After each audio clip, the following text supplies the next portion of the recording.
প্রিয় দর্শক, আসসালামু আলাইকুম। আপনারা সবাই কেমন আছেন? আশা করি আল্লাহর রহমতে আপনারা অনেক ভালো আছেন। বন্ধুরা, দেখতে পাচ্ছেন আমি আপনাদের মাঝে একটি ঔষধি গাছের পাতা নিয়ে এবং শিকড় নিয়ে হাজির হয়েছি। বন্ধুরা, যাদের অনেক ডায়াবেটিসের সমস্যা বা আপনাদের অনেক বাতের ব্যথা, তারা যদি ঔষধি গাছের এই পাতাগুলো এবং শিকড়গুলো সেবন করেন, তাহলে আপনাদের ডায়াবেটিসের সমস্যা এবং বাতের ব্যথা দূর হয়ে যাবে।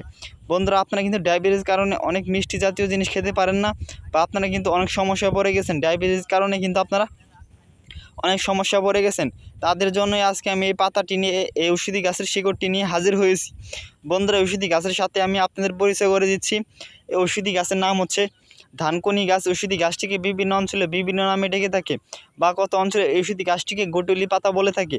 এই গাছটিকে আপনারা কোথায় পাবেন? এই গাছটিকে যদি আপনারা একটু ভালোভাবে খোঁজ করে দেখেন, তাহলে কিন্তু ঔষধি গাছটিকে আপনারা বিভিন্ন রাস্তাঘাট, বিভিন্ন জঙ্গল বা কোনো সবজি ক্ষেতের আশেপাশে আপনারা, বা কোনো পদ্ধিত ক্ষেতের আশেপাশে আপনারা পেয়ে যাবেন। বন্ধুরা, তারপর ঔষধি গাছের এই শিকড়গুলো আপনারা দেখে নেন একটু ভালোভাবে।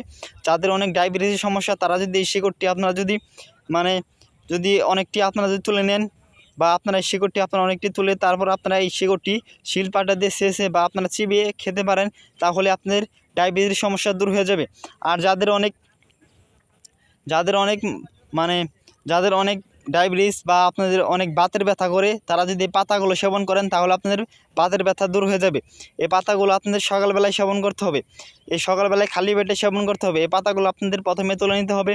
তারপরে এই পাতাগুলো আপনারা ভালোভাবে পরিষ্কার পানি দিয়ে ধুয়ে, তারপরে এই পাতাগুলো আপনারা সকালবেলায় খালি পেটে চিবিয়ে আপনারা সেবন করবেন। দেখবেন যে আপনাদের বাতের ব্যথা দূর হয়ে গেছে।